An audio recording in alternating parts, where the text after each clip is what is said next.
안녕하세요.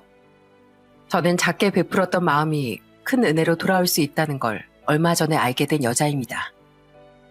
예전부터 잘 지냈던 사람한테 좋은 마음으로 해줬던 일이었는데 그 일을 통해 저희 남편의 충격적인 실체를 알게 되었거든요. 지금부터 잘 살고 있던 저희 가정을 박살낸 남편에 대해 얘기해 볼 테니 잘 들어주셨으면 좋겠습니다. 제가 어렸을 때 저희 부모님은 사이가 무척이나 안 좋으셨어요. 저희 엄마가 육아에도 관심이 없고 맨날 술만 마시고 밖으로 놔두는 스타일이셨거든요. 그러다 보니 매일 아빠가 엄마한테 화를 내시던 게 기억이 납니다. 당신, 애 엄마라는 사람이 맨날 진하게 화장하고 늦게까지 술이나 퍼마시면서 다니는 게 제정신이야? 그리고 당신, 우리 애들 밥은 왜 안 챙겨줘? 밖에서 나가 놀더라도 애들 밥은 챙겨줘야 될 거 아니야? 참나? 아니, 내가 무슨 애들 밥 챙겨주는 사람인 줄 알아? 나도 내 인생이 있는 사람이야. 내가 나가고 싶어서 나가겠다는데 당신이 무슨 상관이야? 매일 그렇게 싸우시던 저희 부모님은 결국 제가 초등학교 4학년이었을 때 이혼을 하고 말았습니다. 엄만 저와 동생들을 키우기도 싫다며 그냥 가버리는 바람에 저희 아빠가 혼자 저희를 키우게 되셨어요. 아빠한테 감사한 마음이 항상 있었답니다. 그래서 전 대학을 졸업하고 직장에 들어간 이후 혼자서 어엿하게 저희를 키워주신 아빠한테 효도를 하려고 노력했어요. 아빠, 이거 제가 아빠 선물로 산 구두예요. 지금 신고 다니시는 구두는 너무 오래됐잖아요. 그러니까 내일부턴 회사 출근할 때 이거 신고 다니세요. 아이고, 우리 현이가 언제 이렇게 커서 이 아빠한테 구두까지 사다 주는 거야? 이거 너무 아까워서 못 신겠는데? 그래도 제가 돈을 벌기 시작하니까 가족들한테 선물도 사주고 가끔씩 제 돈으로 외식도 할 수 있는 게 너무 좋더라고요. 그렇게 직장 생활하던 전 30대 초반에 지인의 소개로 남자친구를 만나게 되었습니다. 남자친구는 말 한마디도 자상하게 하는 정말 좋은 사람이었어요. 남자친구가 고등학생 때 아버지가 병으로 돌아가셨는데 부모님이 한 분만 계신 것도 저랑 똑같아서 왠지 모르게 동질감이 들었습니다. 그런 남자친구와 결혼 약속을 한 후 처음 예비시댁에 인사를 드리러 갔는데 예비 시어머니가 절 보자마자 따뜻하게 안아주시더라고요. 아이고, 어서 와요. 우리 성국이가 결혼할 여자를 데려온다고 그래서 엄청 기대했는데 이렇게 만나게 되니까 너무 반갑네요. 예비 시어머니께선 처음부터 절 너무 반갑게 맞아주시고 같이 밥을 먹을 때도 반찬을 직접 집어서 제 밥에 올려주시더라고요. 이거 내가 노릇노릇하게 구운 갈치인데 가시 다 발랐으니까 한번 먹어봐요. 아유, 어머님, 이렇게 가시까지 다 안 발라주셔도 되는데 전 제가 알아서 먹으면 되니까 어머님도 편하게 드세요. 내가 며느리 생기는 게 너무 기뻐서 그래요. 아가씨처럼 참하고 말도 나긋나긋하게 하는 사람이 우리 아들이랑 결혼한다고 하니까 내가 뭐라도 더 먹이고 싶어서 그러지요. 저는 그렇게 말씀하시는 예비 시어머니를 보면서 왠지 모르게 가슴이 뭉클해지는 기분을 느꼈습니다. 제가 어렸을 때 엄마의 사랑을 못 받고 자라서 그런지 이런 사소한 거 하나하나까지 다 감동으로 다가왔습니다. 그렇게 저는 남자친구를 저희 집에도 인사시키고 상견례까지 마친 후 결혼을 하게 되었어요. 결혼 전부터 자상했던 저희 남편은 결혼 후에 사위 역할을 톡톡히 잘하더라고요. 아버님, 제가 아버님 생신 때 모시고 가려고 괜찮은 한식당 예약해놨습니다. 토요일에 제가 아버님 댁으로 모시러 갈 테니까 시간 맞춰서 준비하고 계세요. 제가 그날 점심부터 저녁까지 풀로 쏘겠습니다. 아이고, 내 생일이라고 자네가 먼저 나서서 챙겨주는 거야? 이거 내가 사위를 잘 얻긴 잘 얻었네. 자네 덕분에 내가 생일날 가족들과 맛있는 것도 많이 먹고 정말 재밌게 보낼 수 있겠어. 저희 남편은 제 동생들한테도 선물을 이것저것 자주 사다 주더라고요. 그러다 보니 제 동생들도 저희 남편을 참 좋아했습니다. 형부, 저 화장품 이거 쓰는 거 어떻게 하셨어요? 우리 언니가 말해준 거예요? 지난번에 같이 식사할 때 보니까 서재가 화장 고칠 때 그 화장품을 꺼내더라고. 그래서 내가 눈여겨봤다가 똑같은 걸로 사봤지. 우와, 형부 센스 진짜 짱이네요. 남자들은 화장품 잘 구별할 줄도 모르는데 어떻게 그걸 한 번 보고 똑같은 걸 사올 수가 있어요? 역시 우리 형부 최고예요. 남편도 남편이지만 저희 시어머니가 저한테 정말 잘해주셨어요. 시어머니는 콩나물 국밥집을 운영하고 계셨는데 제가 주말에 일을 좀 도와드리려고 식당에 가면 시어머니가 저한테 일은 안 시키시고 단골 손님들한테 그렇게 제 자랑을 하시더라고요. 우리 며느리 진짜 예쁘죠? 오늘도 주말인데 시어머니 일 도와주겠다고 여기까지 왔잖아요. 내가 며느리 복은 대한민국 최고라니까요. 아휴, 우리 사장님 볼 때마다 며느리 칭찬을 입에 침이 마르도록 하시네. 사장님, 이렇게 좋은 며느리 얻는 비결이 뭐예요? 나도 사장님처럼 좋은 며느리 얻어서 자랑 좀 해봅시다. 결혼하고 처음으로 시댁에서 김장을 할 땐 제가 잘 못하는데도 잔소리 한 번 안 하시고 오히려 저를 예뻐하시더라고요. 아이고, 우리 며느리가 김장을 참 정성 들여서 하네. 우리 며느리가 양념 하나를 발라도 조심조심 바르는 걸 보니까 올해 김치는 정성이 가득 들어가서 진짜 맛있겠어. 어머님, 저 지금 속도 느리다고 놀리시는 거예요? 저도 빨리빨리 하고 싶은데 손이 잘 안 따라가요. 저 사실 아빠하고만 살아서 집에서 김장 같은 거 해본 적 한 번도 없거든요. 한 번도 안 해봤으면 지금부터 배우면 되는 거지. 그리고 놀리는 게 아니라 열심히 하려는 그 모습이 예뻐서 그래. 속도가 느려도 괜찮고 잘못해도 상관없으니까 그냥 놀이다 생각하고 너 하고 싶은 대로 해보렴. 그날 시어머니가 수육도 맛있게 삶아주셨는데 수육에다가 간 만든 김치를 돌돌 말아서 제 입에 쏙 넣어주시더라고요. 우리 며느리 아 해봐. 어때? 오늘 김장한 거 성공이냐? 우와, 진짜 맛있어요. 고기도 진짜 야들야들하고 김치도 완전 대박이에요. 어머님, 이번엔 제가 먹여드릴 테니까 아 해보세요. 아, 얼른요. 시어머니와 서로 다정하게 한 입씩 먹여주면서 얼마나 즐거웠는지 몰라요. 전에는 느껴본 적 없던 행복에 가슴이 벅차오르는 느낌이었습니다. 그러다가 한 번은 시어머니랑 시누이랑 셋이서 시장에 간 적이 있었어요. 그런데 시장 상인분이 저희를 보고 이러시는 거예요. 아이고, 다 큰 딸내미들이 엄마 모시고 시장에 왔나 봐요. 어쩜 셋이 그렇게 붕어빵같이 똑 닮았어요. 어머, 우리 셋이 모녀 같아요? 여기 있는 이 애도 내 딸처럼 보인다 이거죠? 딸 아니었어요? 생김새가 비슷하길래 당연히 딸인 줄 알았는데. 딸 맞아요. 우리 큰딸이에요, 큰딸. 우리 딸 진짜 예쁘죠? 내가 자식이 셋인데 우리 큰딸을 제일 예뻐하거든요. 시어머니는 제가 딸처럼 보인다는 말이 기분 좋으셨는지 저를 정말 딸이라고 거짓말까지 하시더군요. 그러자 옆에 있던 시누이가 피식 웃으면서 이러더라고요. 우리 엄마한테 나도 모르는 딸이 있었네. 아유, 새로 생긴 큰딸이 제일 예쁘다고 하니까 원래 있던 작은 딸은 서운해 죽겠네. 저는 그렇게 시어머니의 사랑을 듬뿍 받으며 정말 행복한 결혼 생활을 했답니다. 그렇게 남편과 살면서 아들 하나, 딸 하나를 낳게 되었어요. 그러다가 결혼한 지 5년쯤 되었을 때 저희 남편이 직장을 그만두고 유통사업을 시작하게 되었습니다. 처음엔 직원도 몇 명 없고 회사 규모가 너무 작다 보니까 저라도 일손을 좀 도와야 될 것 같더라고요. 그래서 저도 회사를 그만두고 남편 회사에서 같이 일을 하기 시작했어요. 저는 밥값도 아끼고 같이 일하는 직원들한테 잘해주고 싶은 마음도 있어서 제가 직접 직원들 먹을 반찬을 매일 해갔습니다. 사모님, 반찬을 매일 너무 푸짐하게 싸다 주시는 거 아니에요? 다른 회사에선 다 밖에서 사 먹거나 시켜 먹는데 우린 이렇게 맨날 사모님이 직접 만드신 반찬으로 먹으니까 제 친구들도 얼마나 부러워하는 줄 아세요? 아휴, 선미 씨가 그렇게 말해주니까 진짜 고맙네. 나도 우리 남편 회사가 조금 더 잘 되면 먹고 싶은 거 마음대로 먹으라고 밥값도 턱턱 주고 싶은데 사정이 그렇지 못하다 보니까 직접 이렇게 만들어서라도 먹여야 될 것 같더라고.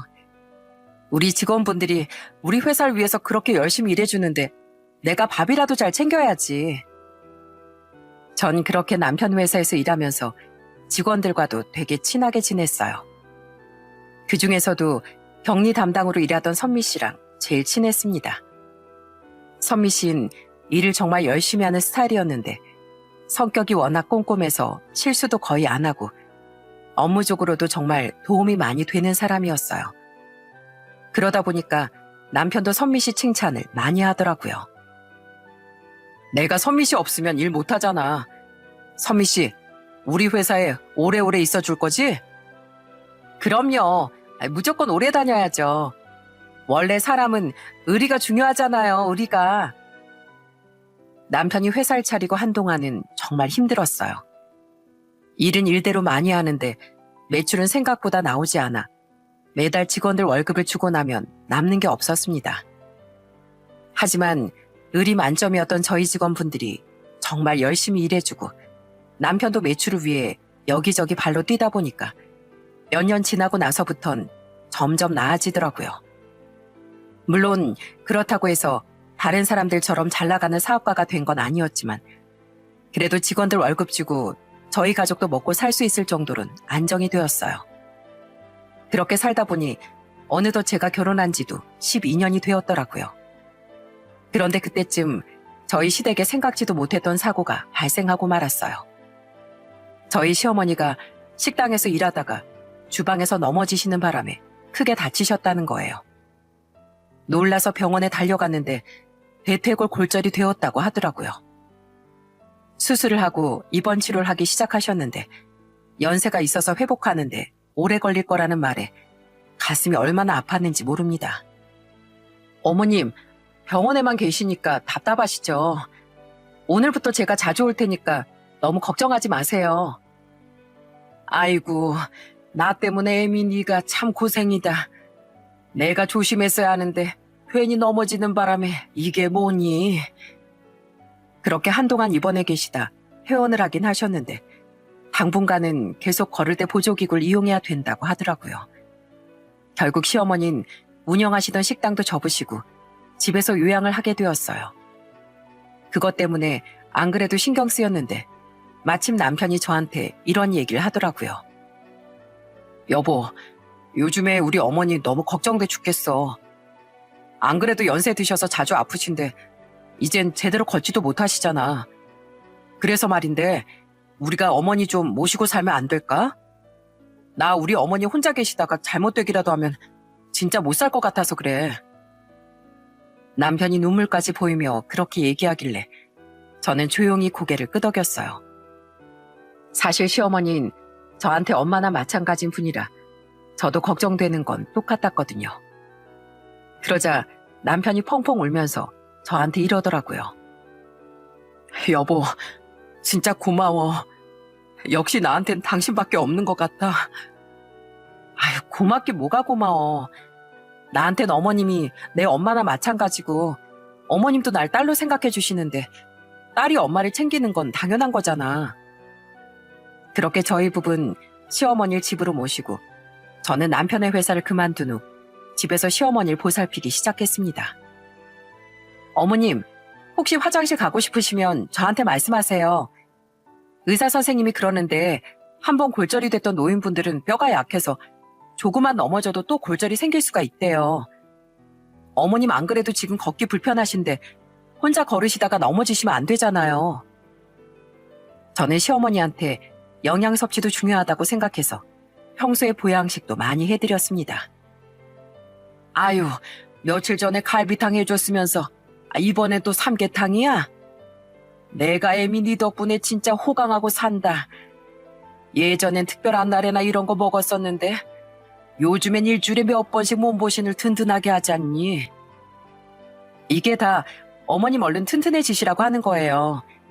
어머님이 얼른 건강해지셔야 예전처럼 저랑 나들이도 가시고 많이 놀러 다니시죠.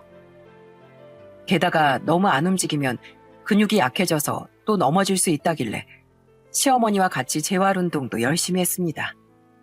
하루에 2번씩 가볍게 집 앞에 산책도 하고 간단한 근력 운동을 배워서 집에서 시어머니랑 같이 하기도 했어요.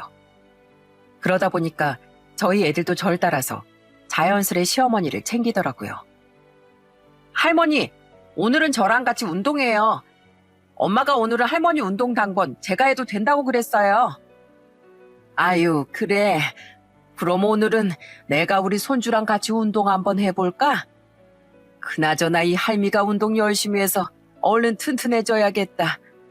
그래야 우리 손주들이랑 여기저기 많이 다니지.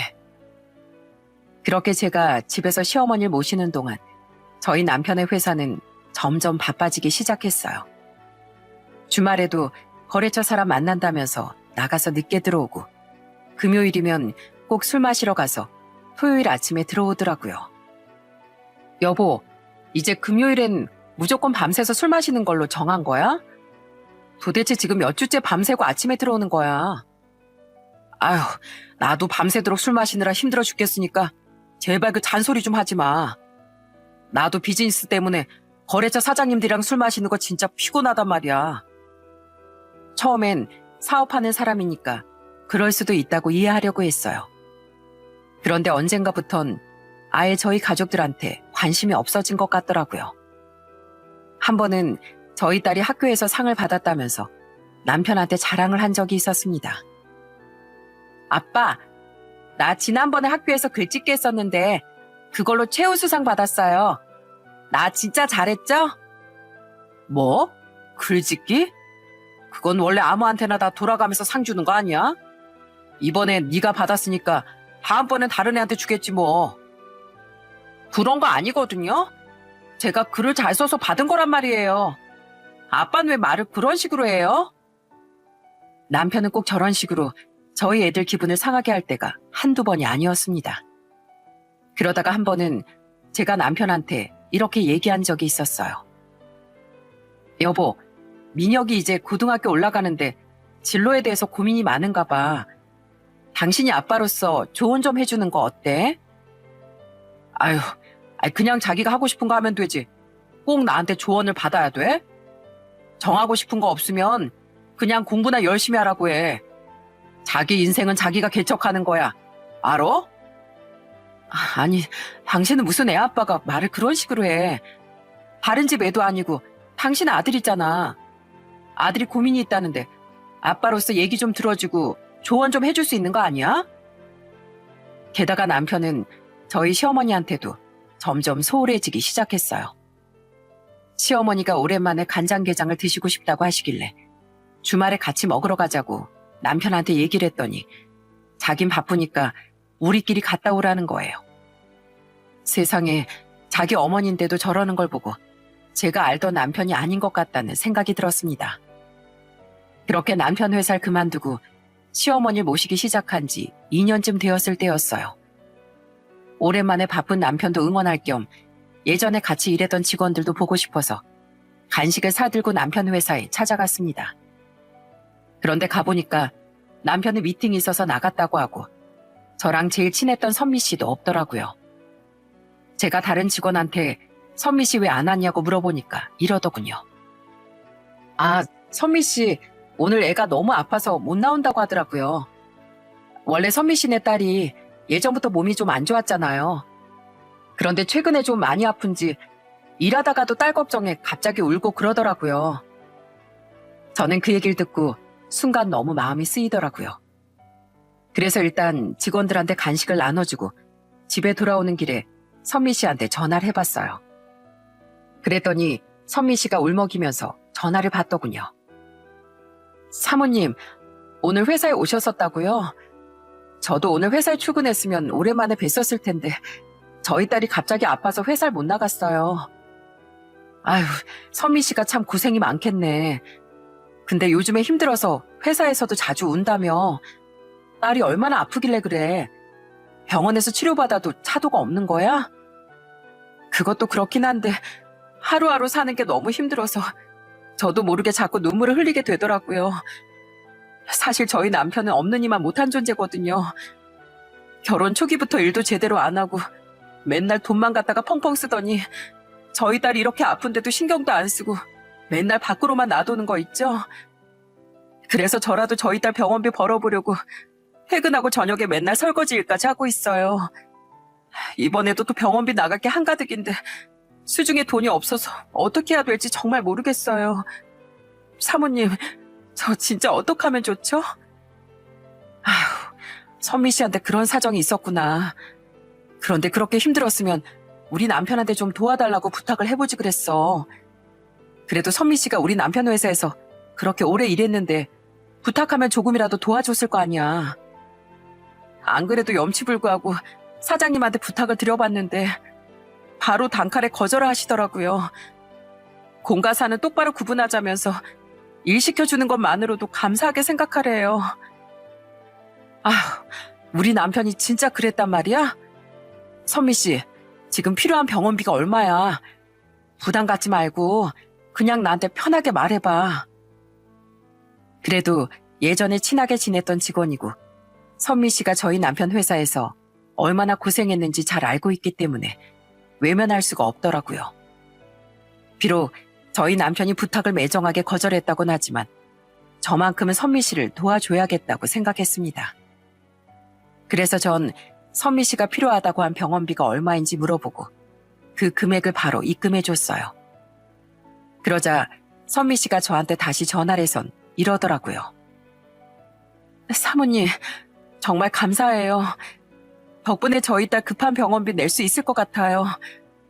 저 진짜 눈앞이 깜깜해서 확 죽어버리고 싶은 심정이었는데 사모님 덕분에 살아갈 용기를 얻은 것 같아요. 아휴, 원래 사람은 다 그렇게 돕고 사는 거지 뭐. 선미 씨가 그동안 얼마나 열심히 일해줬는데 내가 그 정도도 못 도와주겠어? 그래도 사장님 말씀처럼 공과 사는 다른 거잖아요. 저 솔직히 사장님이 못 도와주신다고 말씀하셨을 때도 어쩔 수 없다고 생각했는데 사모님께서 이렇게 도와주시니까 얼마나 감사한지 몰라요. 그래서 말인데요. 혹시 오늘 저랑 잠깐 만나실 수 있을까요? 제가 사모님한테 진짜 중요하게 드릴 얘기가 있는데 아무래도 만나서 말씀드려야 할 것 같아서요. 저는 선미 씨가 갑자기 중요한 얘기를 한다고 하길래 바로 선미 씨를 만나러 갔습니다. 그때까지만 해도 무슨 얘기인지 전혀 예상을 못했었는데 이윽고 선미 씨의 입에서 나온 얘기를 듣고 기절 초풍하는 줄 알았어요. 사모님, 사실 저희 사장님한테 만나는 여자가 있는 것 같아요. 제가 격리다 보니까 회사 자금이 어떻게 돌아가는지 다 알잖아요. 근데 1년 전부터 회사 공금으로 매달 300만 원씩 김경옥이라는 사람한테 입금을 하시는 거예요. 거래처 통장도 아니고 개인한테 매달 입금하는 것도 이상한데 저희 거래처 사람 중에 김경옥이라는 사람도 없는 걸로 알고 있거든요. 물론 사장님이 바람 피우는 게 확실한 건 아니지만 그래도 사모님께서는 알고 계셔야 할 것 같아서요. 사모님이 저희 딸 병원비까지 도와주셨는데 제가 이런 걸로라도 갚고 싶어서 그래요.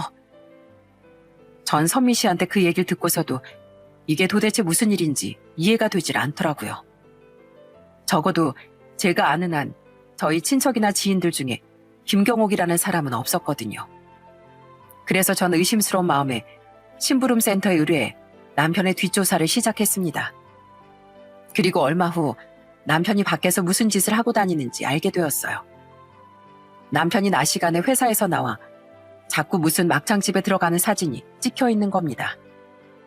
거기 여사장과 누가 봐도 연인 사이처럼 다정하게 있는 사진을 보고 정말 기절초풍하는 줄 알았어요.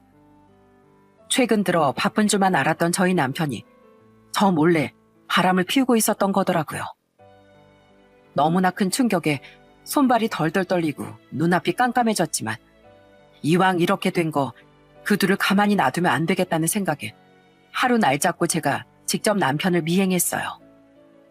그날은 토요일이었는데 남편이 또 거래처랑 미팅이 있다고 해놓고선 어떤 사람과 같이 또 그 막창집에 들어가 술을 마시기 시작하더라고요. 그래서 저도 일부러 그 막창집에 들어가서 자리에 앉았습니다.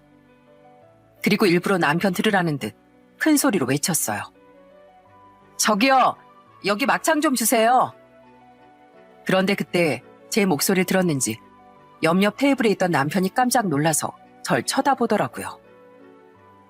여보, 여긴 어떻게 왔어? 집에 있어야 될 사람이 왜 여기 와 있는 거냐고? 왜? 나도 막창 먹으러 왔는데? 당신이 막창집 단골인 것 같길래 얼마나 맛있나 궁금해서 나도 먹으러 와봤지. 그나저나 당신 진짜 대단하다. 나한테 맨날 바쁘다고 하고 우리 가족한테도 소홀하게 하더니 언제 이렇게 바람을 피고 다니셨대? 뭐? 갑자기 그게 무슨 소리야? 내가 무슨 바람을 피웠다고 그래? 당신이 막창집 여사장이랑 바람 피웠잖아. 한 달에 300만 원씩 김경옥이란 여자한테 1년 동안이나 돈 보낸 거 내가 모를 줄 알아? 내가 알아보니까 여기 막창집 사장 이름이 김경옥이던데. 제가 그렇게 얘기하자 남편이 기겁을 하고선 저한테 이러더라고요. 뭐야, 당신이 그걸 어떻게 알았어? 설마 선미 씨가 얘기한 거야? 아휴, 여보, 그거 내가 그냥 외상값 갚은 거야. 외상값으로 돈 보낸 것 뿐이라고. 참, 누가 외상값을 매달 300만 원씩 1년이나 갚냐? 아무리 날 만만하게 생각해도 그렇지. 어떻게 그런 뻔뻔한 거짓말을 해? 아, 어쩐지 요즘 들어 이상하다 했다. 예전엔 그렇게 자상하던 사람이 우리 애들한테도 관심이 없고 심지어 어머님한테도 무심하게 행동했잖아. 그런데 이렇게 밖에서 딴 여자랑 놀아나느라고 그랬던 거구만. 야, 너 같은 건 사람도 아니야. 일까지 그만두고 집에서 아픈 시어머니 병수발만 한 마누라한테 그러는 거 아니라고. 저는 그렇게 말하고선 남편 테이블로 성큼성큼 걸어가 아직 굽지 않은 막창을 남편 얼굴에 집어던져 버렸습니다. 냄새나게 이게 뭐하는 짓이야? 당신 진짜 미쳤어? 미친 건 내가 아니라 너겠지. 바쁘다는 핑계로 가족은 신경도 안 쓰면서 처자식 놔두고 바람피는 인간이 제정신 아니잖아. 그나저나 너같이 쓰레기 같은 아들 낳은 우리 어머님이 불쌍해 죽겠다.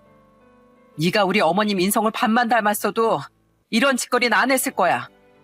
재활용도 안 되는 쓰레기 자식아. 그런데 그때였어요.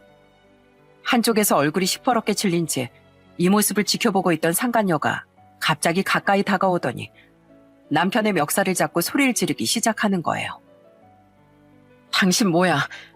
나보고 이혼해서 어머님 모시고 혼자 산다고 했잖아. 그런데 여기 있는 이분이 당신 와이프라고? 게다가 애들이 있다는 얘긴 또 뭐야? 설마 지금까지 날 속였던 거야? 아니, 그게 아니라 나 어차피 이 사람이랑 이혼하려고 했었어. 전후 순서가 좀 바뀐 것뿐이지 어차피 이혼하고 나면 이혼남 되는 건 똑같잖아. 뭐라고? 그걸 지금 말이라고 해? 세상에 속일 게 따로 있지. 처자식이 있으면서 어떻게 혼자인 척할 수 있어? 당신이 그런 사람인 줄 알았으면 내가 안 만났을 거 아니야. 왜 사람을 이렇게 바보 만드냐고. 상간녀가 남편 몸을 마구 흔들면서 따지기 시작하는데 그걸 보면서 너무 어이없어 코웃음이 나오더라고요. 저한테 상간녀 소송 걸리기 싫어서 쇼하는 건가 하는 생각까지 들었습니다. 이봐요. 지금 소송 당하기 싫어서 내 앞에서 연기하는 거예요? 1년이나 만났다면서 어떻게 유부남인 걸 모를 수가 있어요? 죄송합니다. 저 진짜 몰랐어요. 저도 이 사람이 처자식이 있는 줄 알았으면 절대 안 만났을 거예요. 참, 나보고 그 말을 믿으라고요? 둘 다 상간남 상간녀인데 내가 미쳤다고 그 말에 넘어가겠어요? 그나저나 둘 다 각오해요. 내가 가만 안 둘 테니까 인생 망칠 각오하라고요. 알겠어요? 저는 그렇게 말하고선 그 막창집을 나와버렸어요. 집에 가는데 너무 억울하고 서러워서 눈물이 나오더라고요. 근데 제가 퉁퉁 부은 눈으로 집에 들어가니까 시어머니가 깜짝 놀라서 저한테 무슨 일이냐고 물어보시는 거예요. 어머님, 저 진짜 못 살겠어요. 그이가 저 몰래 1년 동안이나 딴 여자랑 바람을 피웠대요. 그래 놓고서 그 여자 앞에서 저랑 원래부터 이혼할 생각이었다고 말하는 거 있죠? 제가 그 인간한테 얼마나 잘했는데 어떻게 저한테 이럴 수가 있어요? 어떻게 절 배신하고 뒤통수를 칠 수가 있냐고요. 제가 그렇게 말하자 시어머니가 엄청 충격을 받으셨는지 한동안 아무 말도 못 하시더라고요. 그러다가 저녁에 남편이 집에 들어오니까 시어머니가 집에 있던 막대기까지 들고 남편을 쥐잡듯이 잡기 시작했어요. 야, 이놈아, 내가 널 그렇게 키웠냐? 가족을 위해서 늘 애쓰고 희생하는 마누라 배신하라고 시켰냐고. 우리 며느리가 어떤 사람인데 결혼하자마자 나한테도 딸처럼 잘하고 너 사업 시작했을 때도 도와준다고 직접 회사에 나가서 일도 하고 뒷바라지 다 해준 애잖아. 게다가 시어머니 아프다고 병수발까지 하면서 모시고 사는 애한테 네가 어떻게 그런 짓을 할 수가 있어? 아이 진짜 어머니까지 저한테 왜 그러세요? 저도 제 인생이 있잖아요. 어차피 우리 애들 이제 보살핌 필요한 나이도 아니고 중학생이면 다 컸으니까 아빠 없어도 그만 아니에요? 저요, 이 사람이랑 이혼하고 그 여자랑 살 거예요. 전 그 여자 없으면 안 된단 말이에요. 이게 진짜 미쳤구나. 네가 아주 사람을 탈을 쓰고 짐승짓을 하고 있었어. 너 당장 그 여자랑 헤어지고 네 마누라한테 무릎 꿇고 싹싹 빌어 이놈아. 손이 발이 되도록 싹싹 빌란 말이야. 제가 왜 그래야 되는데요? 전 잘못한 거 하나도 없거든요. 남편은 그렇게 말하더니 뻔뻔한 얼굴로 저한테 이러더군요. 여보, 이왕 이렇게 된 거 제발 그냥 이혼해주라. 나 당신보다 그 여자를 훨씬 더 사랑한단 말이야. 나 사실 그 여자랑 초등학교 동창인데 어릴 때부터 내가 걔를 많이 짝사랑했었어. 그런데 작년에 동창회 갔다가 걔가 남편이랑 사별했다길래 이제 나한테도 기회가 왔구나 생각했단 말이야. 그래서 어렵게 기회를 잡았는데 당신 때문에 다 물거품이 되면 나 진짜 억울해서 못 살아. 그러니까 제발 나랑 이혼해주면 안 될까? 제발 소원이니까 그렇게 좀 해주라. 참나, 아주 대단한 사랑 납시였네. 바람 펴서 걸린 주제에 잘못했다고 빌기는커녕 이혼해달라고 애원을 하고 있냐? 그런데 그냥 이혼해주면 나도 억울해서 안 되지. 그럼 너네들한테만 좋은 일 되는 건데 내가 미쳤다고 그냥 이혼을 해주겠어? 그러니까 당신 억울한 일 없게 내가 재산 분할은 당신한테 유리하게 해줄게. 그래도 당신이 그동안 우리 가족을 위해서 애쓴 것도 있고 우리 어머니 모시고 사느라 고생했으니까 재산의 70%는 당신이 가지는 걸로 해. 대신 나 그 여자랑 살 수 있게 방해하지 말고 그냥 조용히 이혼 좀 해주라. 어? 제발 부탁이야. 그 여자가 그렇게 좋은지 저한테 재산의 70% 준다고까지 약속하면서 이혼해달라고 하더라고요. 그래서 저는 한참 고민하다가 그냥 남편 말대로 하기로 했습니다. 어차피 그런 인간이랑 같이 살고 싶지도 않았는데 이왕 이혼하는 거 저희 애들의 미래를 위해서라도 돈을 더 받고 이혼하는 게 나을 것 같다고 생각했어요. 결국 전 재산의 70%를 분할받고 남편과 이혼을 하게 되었습니다. 그리고 저희 애들도 제가 직접 키우게 되었죠. 그런데 막상 이혼을 하게 되니까 전 시어머니랑 더 이상 같이 못 살게 된 게 너무 아쉽더라고요. 어머님, 죄송해요. 저 어머님이랑 평생 동안 엄마랑 딸처럼 지내고 싶었는데 어쩔 수 없이 이렇게 됐네요. 괜찮다. 다 우리 아들이 잘못한 거니까 나한테 미안해할 필요 없어. 오히려 아들 잘못 키운 내가 너한테 미안하지. 그나저나 애미야, 앞으로 혼자 애들 키우느라 힘들 텐데 이거라도 가져다가 쓰렴. 내가 그래도 할머니인데 너랑 우리 손주들한테 작은 도움이라도 되고 싶어서 그래. 전 시어머니는 그렇게 말씀하시며 거금이 든 돈 봉투를 저한테 내미시더라고요. 저는 그걸 보고 깜짝 놀라서 돈 봉투를 바로 돌려드렸습니다. 어머님, 저 이런 거 필요 없어요. 어차피 그 인간한테 꼬박꼬박 양육비 받을 거니까 이 돈 없어도 저희 애들 키울 수 있다고요. 그러니까 이건 그냥 어머님 노후 자금으로 쓰세요. 아니다. 네가 그동안 나한테 해준 게 있는데 그냥 보내기엔 너무 가슴이 아파서 그래. 애미야, 대신에 가끔씩 얼굴은 보여줄 거지? 우리 아들이랑 이혼했어도 나랑은 가끔 보고 살아줄 거지?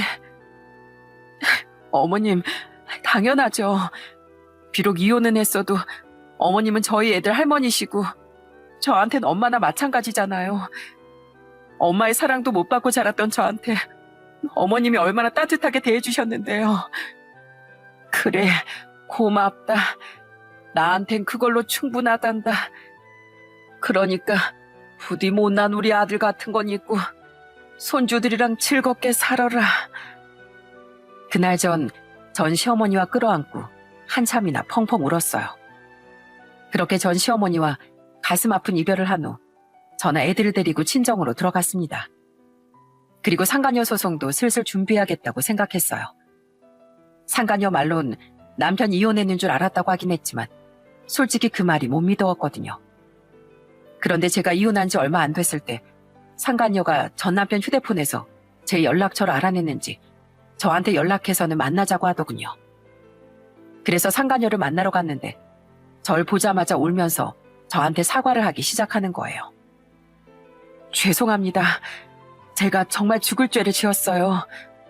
저 그 사람한테 처자식이 있는 줄 알았으면 진짜로 안 만났을 겁니다.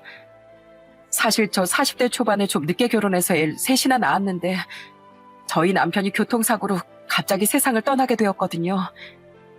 그래서 혼자 장사하면서 애 셋을 키웠는데 장사도 잘 안 되고 하루하루 너무 힘들었어요.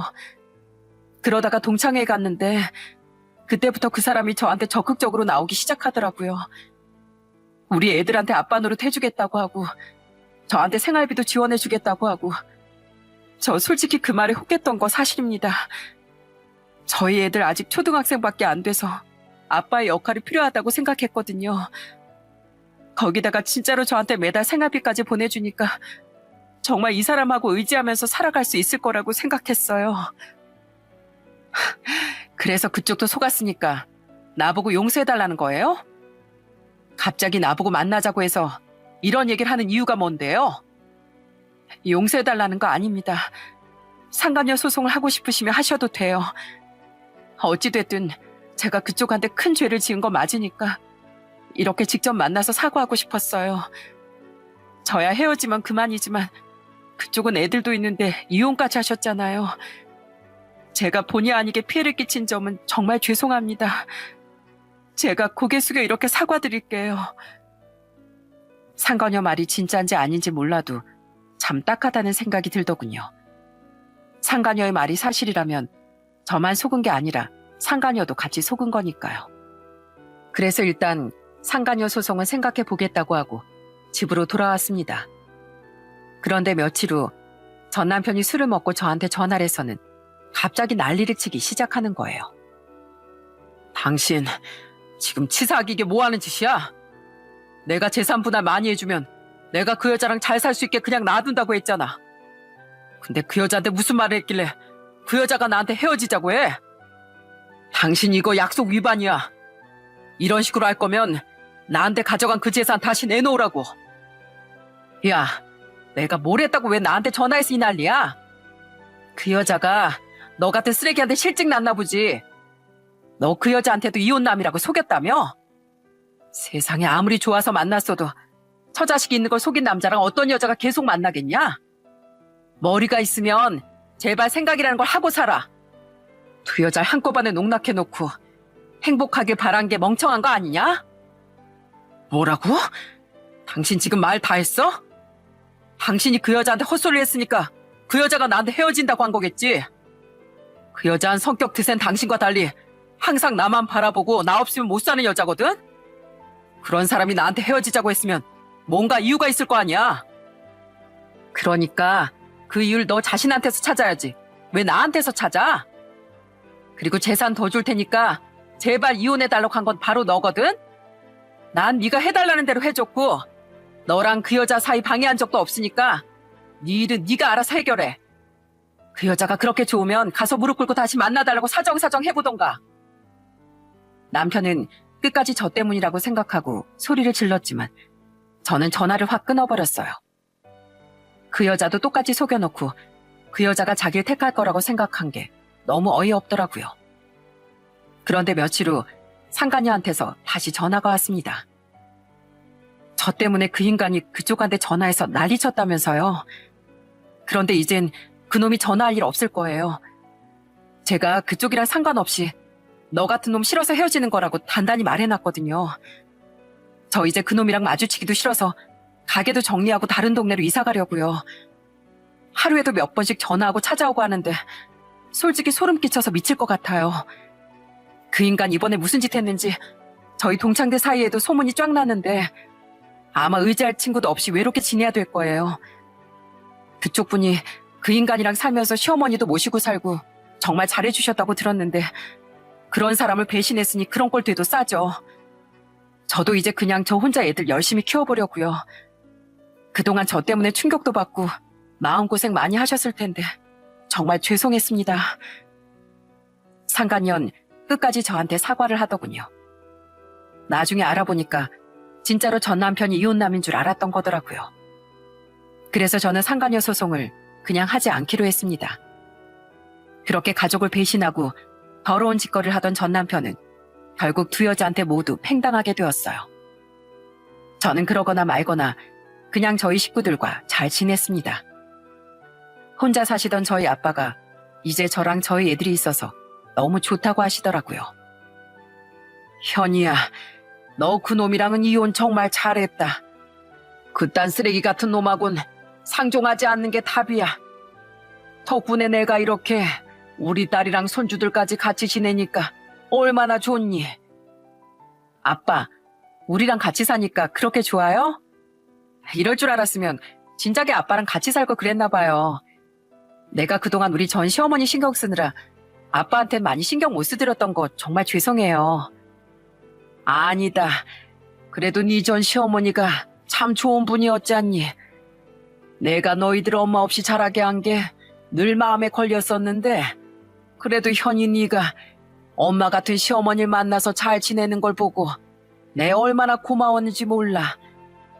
그러니까 이혼했다고 해서 너희 전 시어머니까지 나 몰라라 하지 말고 가끔씩은 만나 뵙고 그래. 그래도 우리 손주들 할머니잖니? 아빠한테 그 얘기를 듣고 저도 모르게 콧잔등이 시큰해지더라고요. 이혼하고 잘 지내고 있는데도 전 시어머니만 생각하면 자꾸만 눈물이 나왔어요. 그런데 정말 고맙게도 저희 애들이 저한테 이러더군요. 엄마, 우리 이번 주에 할머니 보러 가면 안 돼요? 아빤 보고 싶지 않은데 할머니는 진짜 보고 싶단 말이에요. 우리 할머니랑 같이 맛있는 거 먹으러 가요. 네?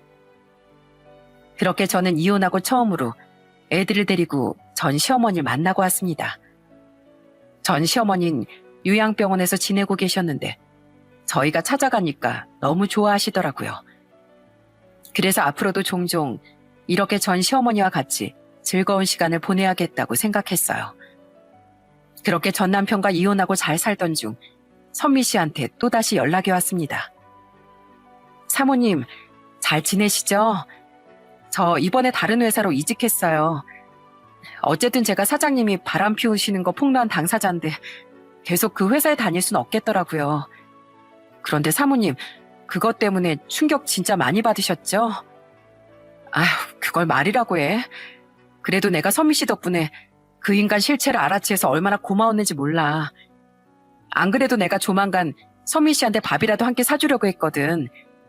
선미 씨 아니었으면 내가 계속 속고 살다가 뒤통수를 더 세게 맞을 뻔했잖아. 에이, 밥은 사모님이 아니라 제가 사드려야죠. 사모님 덕분에 저희 딸 급한 병원비도 해결하고 얼마나 도움이 많이 됐는데요. 그런데 사모님, 원래 나쁜 짓 한 인간들은 끝이 안 좋을 수밖에 없는 거 아시죠? 제가 그 회사 경리였어서 잘 아는데 최근에 계속 회사 사정이 안 좋았었거든요.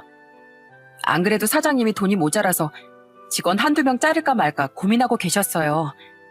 그런 상황에서 모르는 사람한테 돈을 300만 원씩 보내니까 그게 더 이상하다고 생각해서 사모님한테 말씀드린 거예요.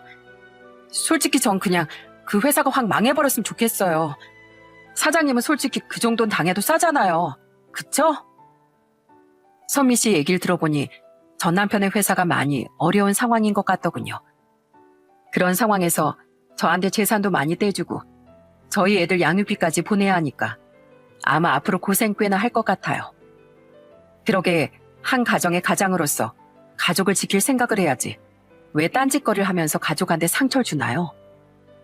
전 남편 한 명으로 인해 저는 물론이고 속아서 만났던 상간녀에 저희 애들이랑 시어머니까지 도대체 상처 입은 사람이 몇 명인지 모르겠어요. 여러 사람한테 민폐가 되는 그런 행동을 했으니 앞으로도 전 남편이 쭉 가시밭길만 걸었으면 좋겠습니다. 제가 예전에 들었던 명언 중에 이런 말이 있어요. 선행은 부메랑과 같아서 뜻하지 않은 방법으로 당신에게 돌아올 것이다. 제가 선미 씨의 사정을 우연히 알게 되어 도와준 덕분에 남편의 불륜까지 알게 된 게 정말 신기한 일인 것 같아요.